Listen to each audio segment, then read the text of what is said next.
What's going on, guys? We're going to take a little look at Tesla.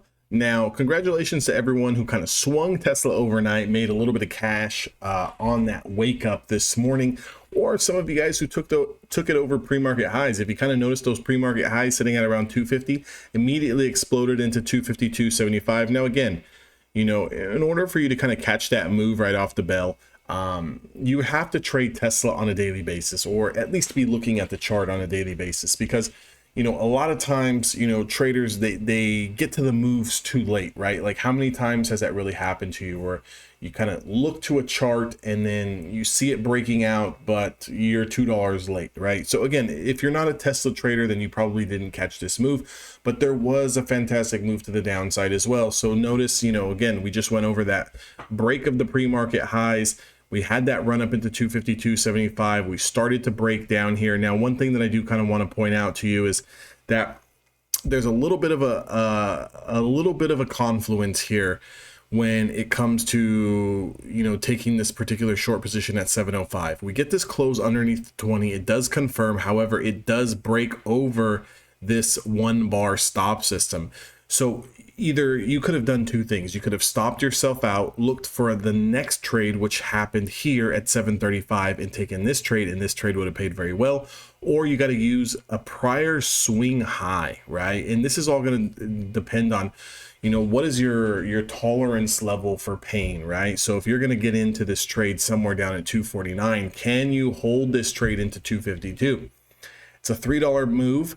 Again, one thing that I do want to point out is that if you're going to play a big boy stock like Tesla or Nvidia, you might have to sit through $1, $2, $2.50, $3 sometimes worth of potential, you know, pullback or drawdown. So how you kind of manage that is, for example, let's say you've got a $250, $300, $400 stop loss limit on the day. You realistically can't trade no more than 100 shares, or probably one contract of Tesla that's maybe one or two strike prices out of the money. Because if this does stop you out for around $2, $3, you're going to lose around $200 or $300 on that particular trade, as well as on your options trade as well. So again, if you want to participate, make sure you're sized appropriately so you can withstand the moves. Now, once this play started to reconfirm down here at around 249.50, you can see we drop all the way almost to yesterday's pivot point down here at around 245. So this was a fantastic trade. I know a lot of guys caught this particular move. I was involved in this move for a little bit of time here. Didn't take as much as I would have liked to off of it, but I took enough, right?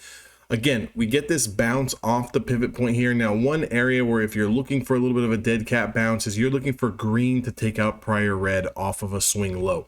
So if you look at this 247.30, we confirmed this at 8:45 in the morning, and we go from 237.40 all the way up to a price of around 249.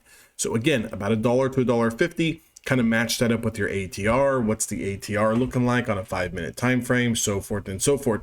You get another setup here at 10:05 short. And again, if you use that 1 bar stop system, again, I don't know how many times to kind of tell you guys this, but again, take that reason why candle, okay? Give yourself a 1 bar stop, allow the trade to work. What is a 1 bar stop? Meaning that if this is the reason why you're going to take the trade and you get into the confirmation, then if we break and close above that 1 bar stop, you have to get out of the trade. If not, you sit in the trade into the next supply or demand zone, depending on if you're going long or short.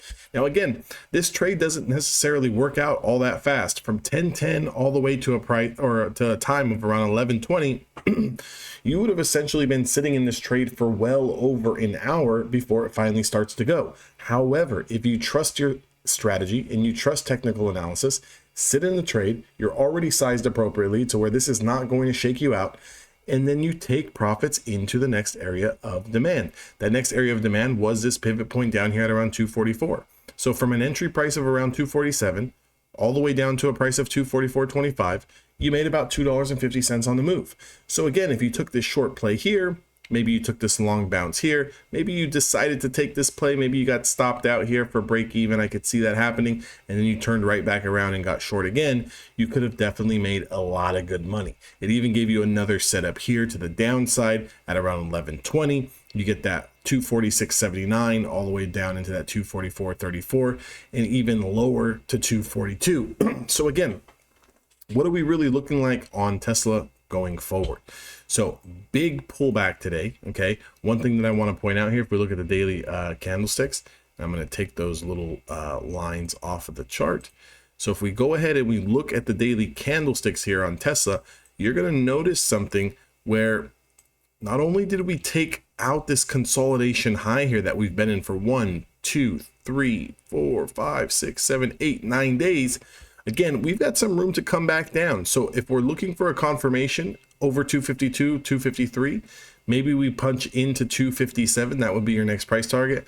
But if we start to confirm today's lows, being that we did close to the downside here, you're going to have some room to kind of come back into this range. Now, if you look at the 1 hour time frame, it's going to give you a little bit of a better idea here, because it's going to pull up our pivot points as well as our supply and demand zones. So again, if we start to lose today's lows at around 242.78, our next area that we're going to try to target is 241 and 239. Anything below 239 has room to 236, and obviously anything below 236 is going to have room to kind of come down here and test Tuesday's lows sitting at around 233. So this can get very, very ugly for Tesla very, very quickly. So depending on what the bulls are going to do, so far the last month to month and a half, every single pullback has been bought up. So what that needs to, kind of be on the forefront of your minds is that the bulls still technically have the benefit of the doubt, okay? Even though we would love to catch the downside just due to the fact that, there's money to be made because of the markets ran so fast, so quick, you still have to give the bulls the benefit of the doubt and look for those bounce opportunities at some of these rising supports or some of these hour supports or 4 hour supports or daily supports. So again, have a plan, be ready to trade both sides of the market, because at any given time, these stocks can move up or down. So with that being said, I hope this video kind of helps you. This is how you can use the 1 hour, the daily, the 5 minutes, all kind of correlate.